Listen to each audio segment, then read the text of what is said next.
മാർ യൗസേ പിതാവിന്റെ നേരെയുള്ള യഥാർത്ഥ ഭക്തി. ഭക്തിയുടെ കാതൽ അനുകരണത്തിലും പ്രതിഷ്ഠയിലുമാണെന്നത്രേ വേദപാരംഗതനായ വിശുദ്ധ തോമസ് അക്വീനാസിന്റെ അഭിമതം. നമുക്ക് ഏതെങ്കിലും വിശുദ്ധനോടോ അഥവാ വിശുദ്ധിയോടോ ഉള്ള ഭക്തി പ്രകടിപ്പിക്കേണ്ടത് ആ വിശുദ്ധനെ അനുകരിച്ചുകൊണ്ടും അദ്ദേഹത്തിന്റെ സേവനത്തിന് നമ്മെ തന്നെ പ്രതിഷ്ഠിച്ചുകൊണ്ടുമാണ്. ഈശോ മിശിഹായുടെ വളർത്തുപിതാവും ദൈവജനനിയുടെ വിരക്ത ഭർത്താവുമായ മാർ യൗസേപ്പിനോടുള്ള നമ്മുടെ ഭക്തിയും നാം പ്രകടിപ്പിക്കേണ്ടത് ആ വന്ധ്യപിതാവിനെ അനുകരിച്ചും അദ്ദേഹത്തിന്റെ സേവനത്തിനായി നമ്മെ തന്നെ പ്രതിഷ്ഠിച്ചുകൊണ്ടുമത്രേ. മാർ യൗസേപ്പെ ദൈവസേവനത്തിനും മിശിഹാനുകരണത്തിനും നമ്മുടെ ഉത്തമ മാതൃകയാണ്. ദൈവപിതാവിന്റെ ഹിതം നിവർത്തിക്കുന്നതാണ് വിശുദ്ധിയുടെ മാനദണ്ഡം. നമ്മുടെ വന്ധ്യപിതാവ് ദൈവ തിരുമനസ് നിവർത്തിക്കുന്നതിൽ സർവ്വദാ ജാഗരൂകനായിരുന്നു. ഏത് ജീവിതാന്തസ്സുകാർക്കും അദ്ദേഹം മാതൃകാ പുരുഷനത്രേ. വൈദികരും സന്യാസികളും പിതാവിന്റെ മാതൃക അനുകരിക്കണം. കുടുംബജീവിതം നയിക്കുന്നവരുടെയും തൊഴിലാളികളുടെയും ഉത്തമ മാതൃക മാർ യൗസേപ്പിൽ കാണാവുന്നതാണ്. ഒരു ക്രിസ്ത്യാനി എപ്രകാരമാണ് ഉത്തമമായ വിധം ക്രിസ്തുവിനെ തന്റെ ജീവിത മണ്ഡലങ്ങളിൽ സംവഹിക്കേണ്ടതെന്ന് മാർ യൗസേപ്പ് കാണിച്ചു തരുന്നു.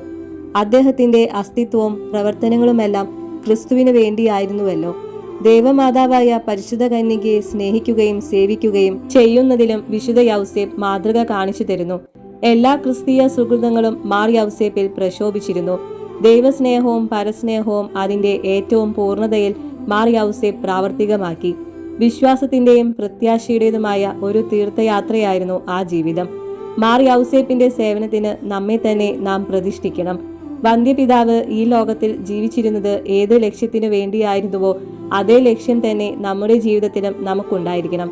ദൈവത്തെ മഹത്വപ്പെടുത്തുകയും ഈശോയെയും ദൈവമാതാവിനെയും സേവിക്കുകയും അതോടൊപ്പം നമ്മുടെ പിതാവിനെയും നാം അറിയുകയും സ്നേഹിക്കുകയും മഹത്വപ്പെടുത്തുകയും ചെയ്യണം. പിതാവിനെ ബഹുമാനിക്കുന്നവർക്ക് അവിടുന്ന് ധാരാളം അനുഗ്രഹങ്ങൾ നൽകുന്നതാണ്.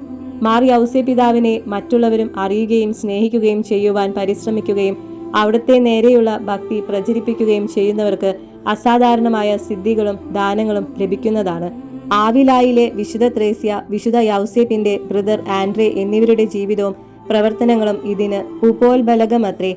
മാർ യൗസേപ്പിനോട് അപേക്ഷിച്ചിട്ടുള്ളതെല്ലാം തിരസ്കരിക്കപ്പെട്ടിട്ടില്ല എന്നതാണ് വിശുദ്ധ ത്രേസ്യ പ്രസ്താവിച്ചിട്ടുള്ളത്.